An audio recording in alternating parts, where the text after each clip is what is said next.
كل سنة وانتم طيبين ورمضان كريم عليكم. هنا بقى كنت عاملة شوية تفريزات كده قبل رمضان، وعملت برضو كام حاجة في أول رمضان، فحبيت إن أنا أجمع الفيديو وأشاركه معاكم. عارفة إن أنا نزلته متأخر، بس طبعا الوقت ما عداش مننا. والكل اللي ما عملش تفريزات انتوا عادي جدا على فكرة، ما تزعلوش إن انتوا ما عملتوش كده.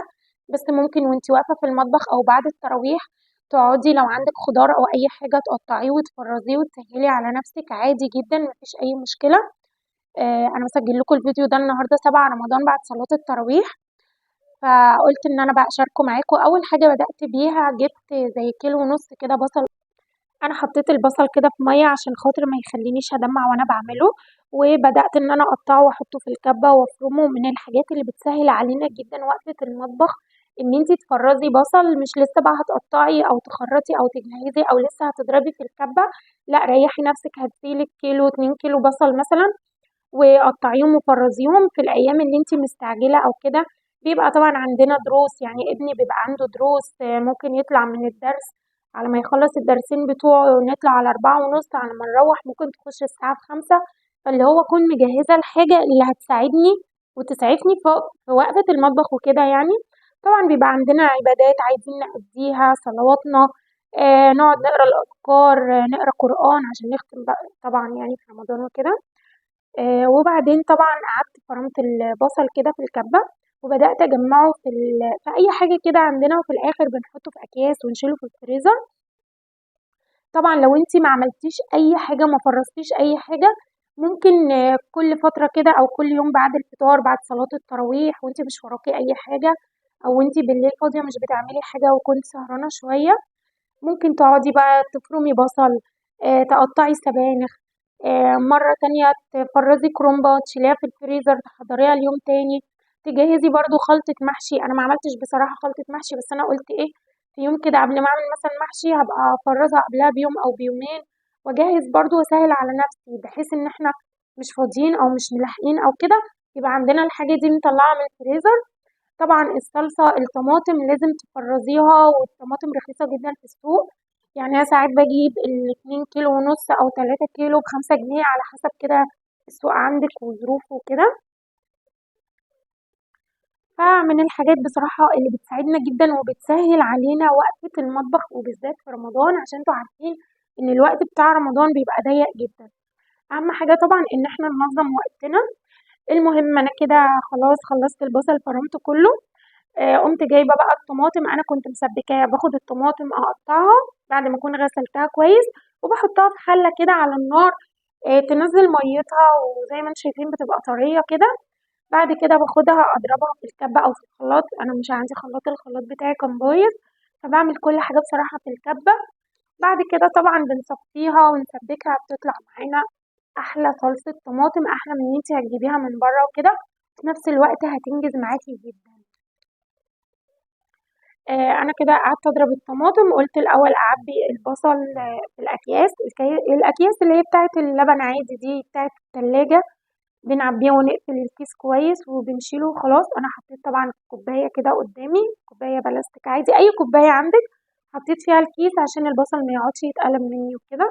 وبدات ان انا اعمله واشيله، عشان خاطر طبعا البصل لو سيبناه او ركناه هيعمل ريحه مش كويسة وممكن يبوظ مننا. وطبعا الحاجات غالية اليومين دول انتوا عارفين.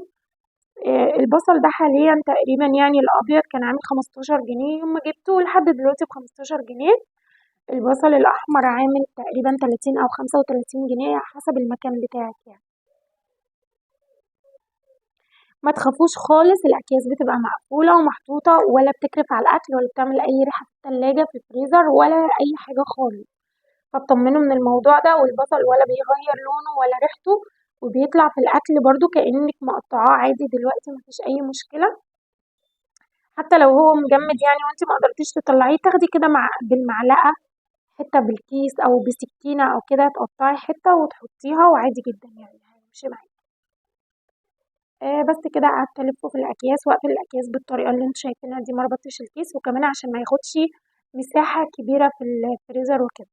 زي ما انتوا شايفين انا بفرده ازاي وبطبق الكيس وخلاص على كده. وبدأت أعمل الكمية بتاعتي كلها بالطريقة دي. ففي ناس طبعا ما حلفاش الحظ وما فرزتش اي حاجه، فانا بقول لكم مش انتوا لوحدكم، والله في ناس كتير. وانا السنه اللي فاتت تقريبا برضو ما عملتش حاجه، كنت بعمل حاجه اول باول، بس كده عمل لي زي 4 اكياس اهو زي ما انتم شايفين، وشلته في الفريزر وبس كده. نبدأ بقى ندخل على السبانخ. كنت جايبة كده زي 4 رباط سبانخ، كانوا عاملين 10 جنيه تقريبا، الربطتين كانت ب5. لا، كنت في اليوم ده كنت جايبة، كان يوم السوق، وأنا كنت جايبة سبانخ 3 ربطات كده ب10 جنيه، وكنت جايبة خضرة بس الخضرة حتى باظت. طبعا اليوم ده دلوقتي وانا بعمل السبانخ كنا بالليل متأخر، طبعا ده كان قبل رمضان.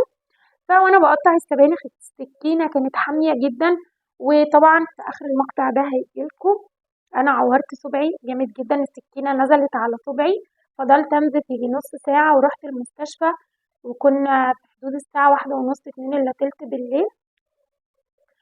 فالحمد لله عدت على خير. تاني يوم ده بقى كنت عبيت شوية سبانخ كده، طبعا كنت قطعت الباقي الصبح وجيت اوريكم يعني، وبقول لكم ان انا عملت صباعي الحمد لله ورحت المستشفى، بس الحمد لله ما خيطتش. وجيت كملت بقى السبانخ كده، وهبتدي ارص الباقي في الاكياس بتاعتها. خدوا بالكم طبعا يا جماعه وانتوا بتعملوا، خصوصا السكينه بتبقى حاميه قوي، وطبعا السكينه دي كنت مطلعاها من شنطه السكاكين فكانت حاميه جدا، بس بصراحه خرجت بقيه السبانخ بسكينه بارده عادي عشان ما تعورش تاني. وبصراحه الالم بتاعها كان صعب جدا، وفضلت يومين بنزف وتعبانه جدا من الحقن والمضاد الحيوي لاني تعبت جدا. ادوني حقنه في المستشفى كده عشان خاطر السكينه، ان دي اداه حاده يعني دخلت في صبعك او كده. فالحمد لله يعني قضيت يومين 3 تعب، بس عدت على خير بإذن ربنا، يعني الحمد لله بفضل ربنا طبعا، كله بيعدي. وعملت السبانخ، وبعدها برضو جبت سبانخ تانية وقطعتها وحطيتها في الفريزر، واحنا في رمضان عادي برضو زي ما بقول لكم، اللي هو تشتري وتعملي عادي وانتي واقفة في المطبخ، مش تاخد معاكي وقت خالص والله. وكده خلاص خلصت السبانخ بتاعتي، وحطيت الأكياس كده، وبدأت إن أنا أرصها في الفريزر. وكان عندي طبعا برتقان. برتقان ده كنت جايبة زي 2 كيلو برتقان ب10 جنيه، وكنت جايبة برتقان تاني فقطعتهم مع بعض، وكان في حبة شلتهم وجيت بقى أقطع معاكم ال2 كيلو التانيين دول. وبدأت برضو أشيلهم في أكياس وأحطهم في الفريزر. وكنت شايلة جزر بقى وبسلة، دول ما صورتهمش معاكم. الجزر برضو قطعته بس في المكنة اللي هي دايسر نايسر دي، كنت بحط الجزراية وابني كان بيخرطوا معايا يعني بالمكنة. فلو عندكم المكن دوت في البيت خلوا أولادكم يشاركوكوا في الموضوع، يعني سهل جدا وفي نفس الوقت بتسلوهم وبتنجزوا وقت. فبدأت بقى أعبي البرتقان، وزي ما قلت لكم كنت عاملة قبل كده. وطبعا لما جيت أعمله كنت حاطة جزر مع البرتقان وعملته عصير وبيطلع حلو قوي. طبعا ده موسم البرتقان، وخزنوا برتقان على قد ما تقدروا، بيبقى رخيص جدا وحلو. طبعا عصير البرتقان الفريش مفيش أحسن وأجمل منه ولا أطعم منه، خصوصا في رمضان. فعملت الأكياس دي وكنت شايلة قبل منه. بصوا ادي الكرنب كمان، الكيسين بتوع الكرنب دي بقى من الحاجات اللي هتسهل عليكي وقفة المطبخ جدا. كل حاجة تبقى عندك متجهزة، عايزة تعملي محشي الكرنبة تبقى مسلوقة. برضو هبقى احضر كده في السريع وانا واقفة في يوم في المطبخ او بعد التراويح، اعمل شوية خلطة محشي، لان الخضرة كل ما بجيبها بتبوظ مني، بس هجيب خضرة واقطعها واعملها مع الصلصة ويبقى المحشي بتاعنا جاهز بس كده.